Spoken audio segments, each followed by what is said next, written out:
Hello, what's up, guys? Myself Aryan Chaudhary, and today I'm here with my final year project. So it's called as Real-Time Indian Railway Tutor Complaint Administration System. And, is on my GitHub. So, what is the purpose of this project? Is like a lot of people here in India use railways as a mode of transport, and then if they have any kind of complaint or feedback, they just tweet it to Railway Ministry of India using their @ and hashtags, and then the Railway Ministry of India have a lot of people sitting behind their computer screens and replying to those tweets. So this system has few problem, like it is not very much real time, and not all tweets get answered. So in my final year project, I along with my teammates try to develop a full end-to-end platform in which you input data from one side in real time, and you get your answer in real time, and this system should be scalable and flexible enough, and like it should be working on the principle of at least two V's of big data, like volume and velocity. A lot of to it will be coming in real time, and it will be coming at a very high speed. So here's all the code of the project, and I have uploaded the presentation and thesis of my project.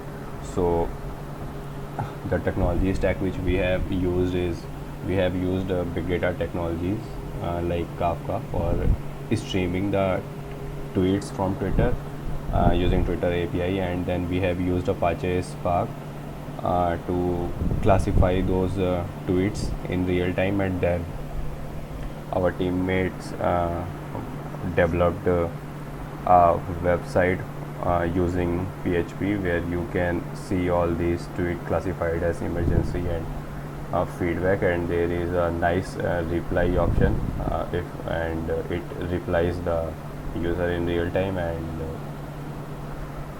we also developed an app. The code for app is not on this repo, and here I have written all the installation and everything that you will need to run this project. So we have deployed our whole code on AWS. So we have used Amazon RDS, Relational Database System, RDS, instead of using local system MySQL, because it's more secure, and it's way much better in scaling, and again the flexibility issues. And we have used EC2 servers. So what you will have to do, you will have to install Kafka on all three EC2 servers. We have developed a master client system, so we have one EC2 system as master and two EC2 systems as slaves. So on all three you will have to install Zookeeper, configure Kafka, and Apache Spark. Well, in this project we will not be using Apache Spark in distributed mode, but if you want you can do that. And how to like launch EC2 instances, and how to connect it on Ubuntu, everything I have given the links for those tutorials and everything, and how you will set up a Spark cluster, Kafka cluster, how you will install XAMPP on EC2 and everything, and a few more libraries which we have used. I have covered all that in installation and setup section in our project thesis, and this is the instructions to get your code up and running, and so I will be doing the same. So here are the 4 instances. So XAMPP is the instance for running the website. So instead of hosting, what we have did is we have installed XAMPP on a EC2 server. So basically it's running the website code locally, but since it's on cloud, we can access the website using public IP of that system. And then this is Hadoop. I have named it Hadoop, but actually they are not using Hadoop. It's just a naming convention. So Hadoop name node, Hadoop data node 1, Hadoop data node 2. So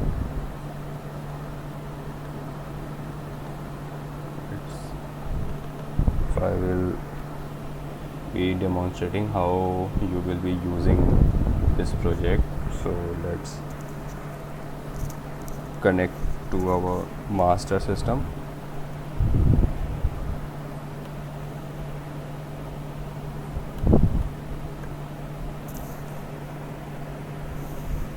Okay, so now we are connected to our master system, and you follow all the instructions which I will be giving from now on only when you have set up all these systems up and running, like you have installed XAMPP, Spark, Kafka, MySQL client and all those, and you have created the database and like launch the database and then actually create the database and then create the table.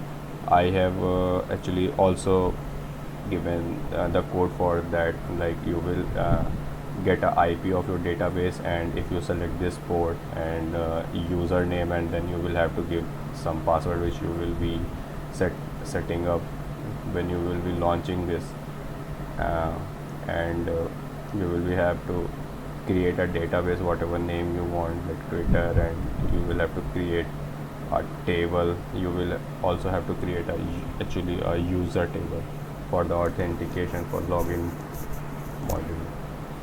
So I have used some abbreviations like on M, it means master, S1 means slave 1, S2 means slave 2.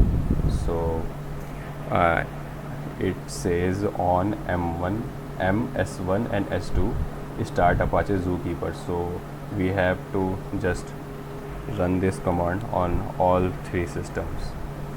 So I will be running it on Zookeeper, and if you will do JPS, you can see that Zookeeper is up and running, and similarly I will have to run same command on data node 1 and data node 2. So I will be connecting my system to remote AWS account CLI.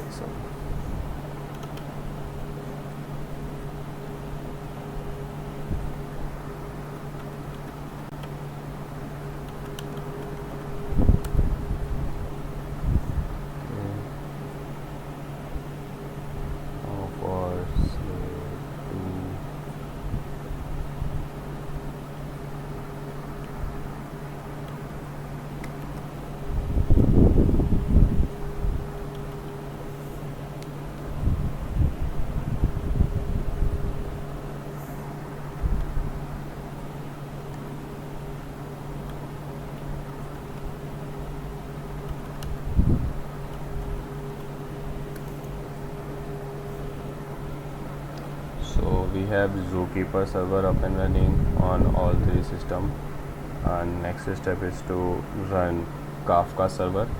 So actually what Zookeeper does, it maintains the synchronization of Kafka, and it also kinds of helps Kafka in load balancing itself.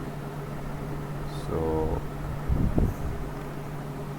again we will be doing it on M only, so it means you will be running this command on master, and actually these both commands are same, so you will be running these commands in this order, on M and then on S1 and S2. So this one is the master. I am using a combination of a no hub and actually it gives it has given some error.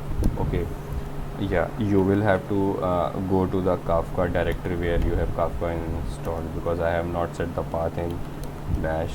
So here the Kafka is installed. So now, okay, I think it's good. Okay, Kafka is up and running on master 2 system, and we will be doing this for slave 1 again.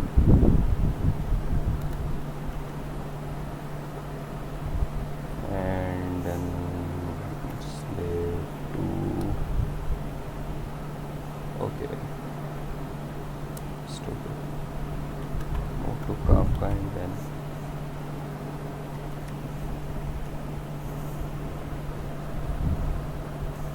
okay, so now we have Kafka up and running on all 3 systems.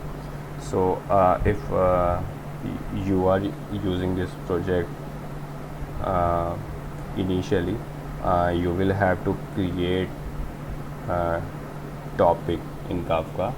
So like what will be your replication factor, what port you will be using, and what is the name of that topic. So I have named it Twitter stream. I will be using exactly same topic in my Kafka fetching file. So you will have to create this only once. And now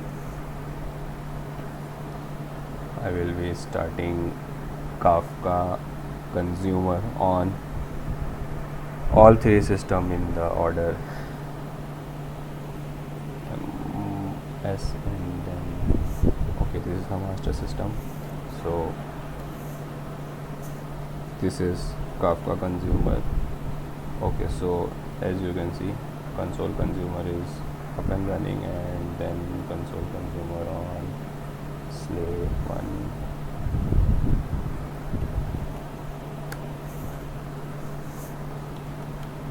If you want, you can install all these things on a single local machine. You don't need a cluster to run it, but since we were using AWS for our project, so we used cluster. So there are 2 reasons that you can use cluster, mostly for fault tolerance and reliability, that if one system goes down and other will be taking all the load, and then it is load balancing. And apart from that, it really looks cool. Yeah. Okay, so we have Kafka consumer up and running on all 3 EC2 instances. Okay, so let's start streaming tweets from Indian Railway. So you will have to go to the master system.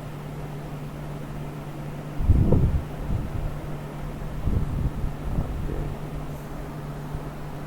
And you will have to move where you have put your code and everything. So I have put here in this. And here you will have to run. So if I run this, I will be getting tweets.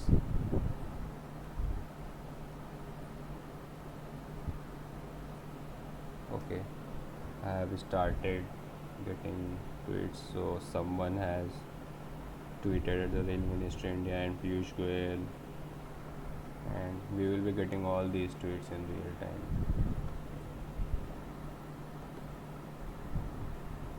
And the train model.py has the code for training, and it has all paths defined and everything, so you will not have to take any attention of that. It has all the path defined where to like put data, collect the data for the model, and then dump the train model and everything.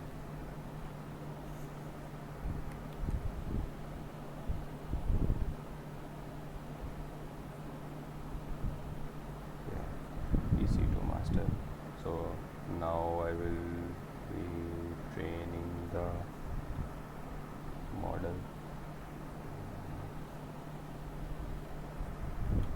Just again go back to that folder where you have put all your code, and then run this file.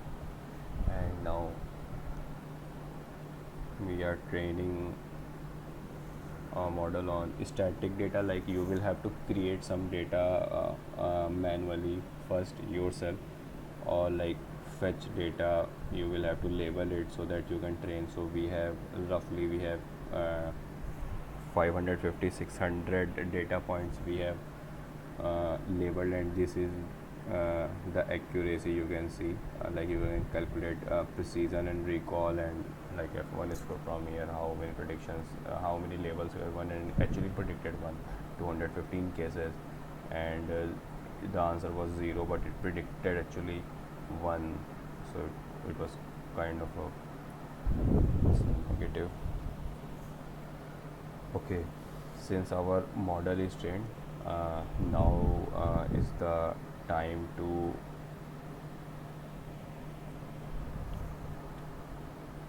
get all those tweets in real time and classify them and put them to some nice database, so that you can use it on your website.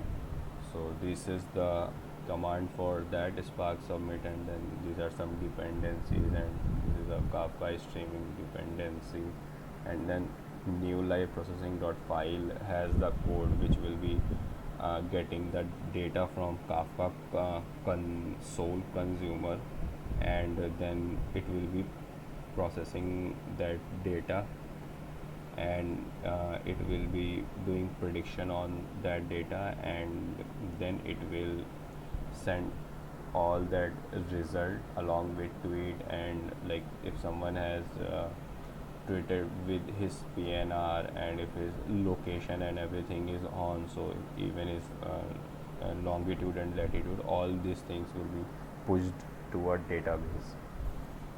Okay.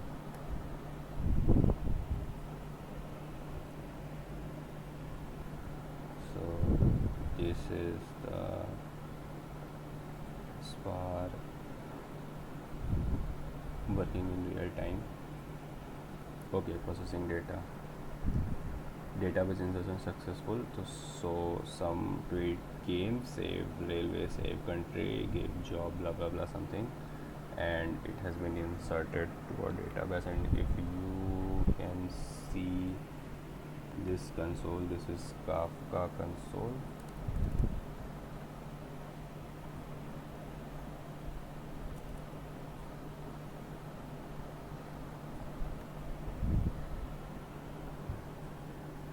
So all those tweets which are coming here will be shown here in real time, and there are all this processing is being done on it, and it is being inserted in database.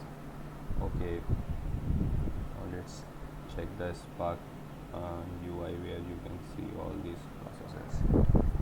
So generally Spark will be running on your 4040 port in local system, and same is on cloud. But if you run into some error, just check on what port you have configured your Apache Spark. So here you can see all the jobs which are being submitted in real time, and their duration, and whether it has succeeded or not.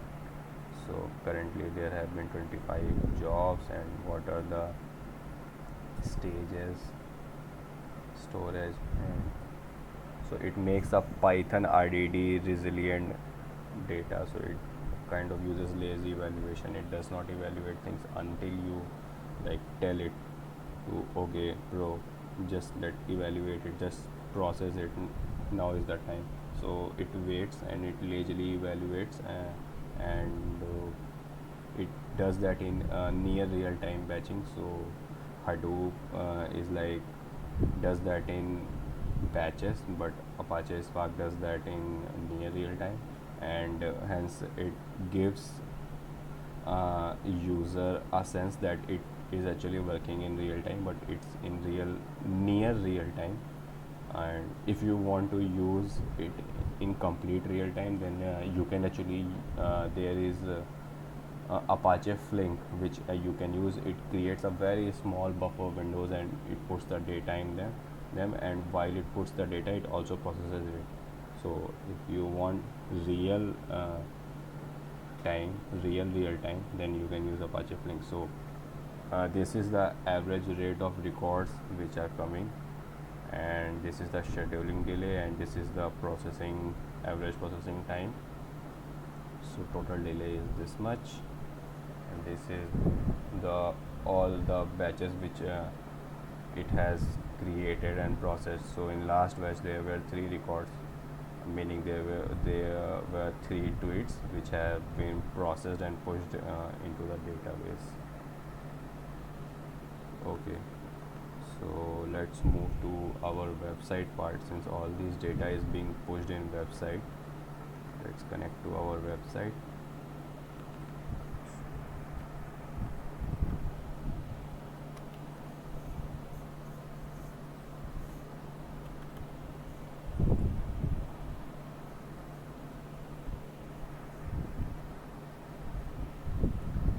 How to configure XAMPP and everything, and how where like you have to put all that code in OPT htdocs somewhere so all that is given here. Everything how you will set up, and you will have to define some inbound rules and things like that. All we have covered in that, and it is actually explained in the thesis also. Okay, so I will be starting the service. Okay, it is up and running. So now our website will be working. So I will just have to IP. Okay, so this is the SAM server's public IP, and the code is site railways folder, and the first launching page is index.php. So this railways folder is not the folder which you will be seeing on GitHub. Like in that IR repository, you will have to move that railways code to XAMPP in some htdocs htdoc folder, then only it launches. So this is the website, and it has password and login.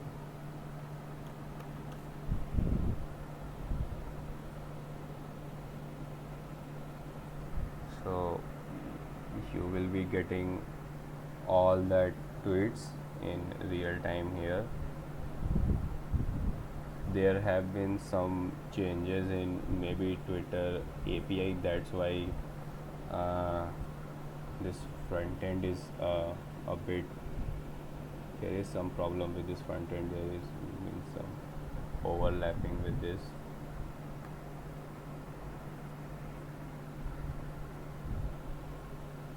By the time I'm making this video, we have done our project presentation, and at that time it was completely working, but I thought it would be nice to make a video about it.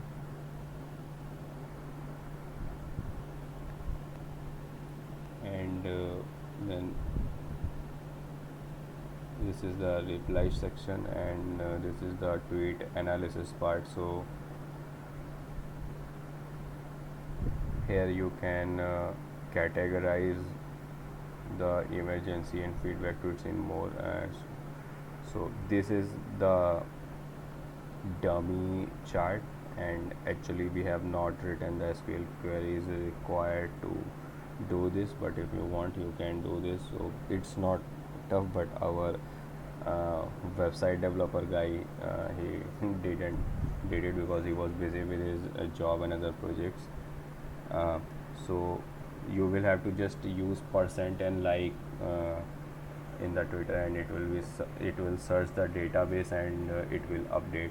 And since it will be a very computation heavy system, because searching that much data will take a lot of processing time, So that's why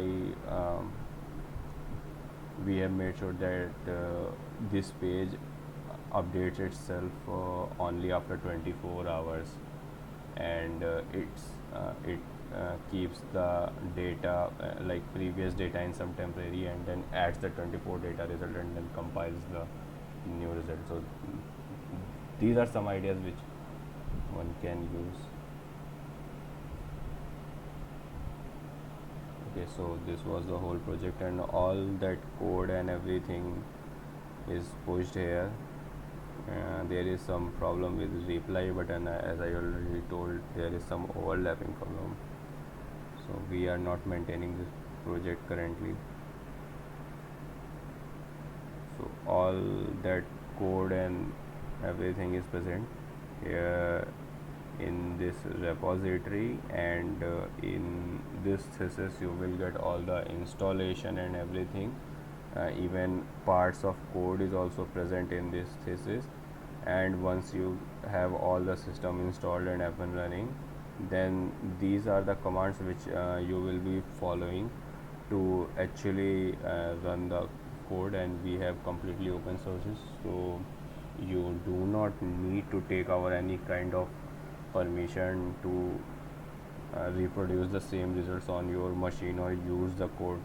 Like, you can use it anywhere, and if you like the project, just leave a star here, and if you are working on this, then you can also fork and then use this as your own code base.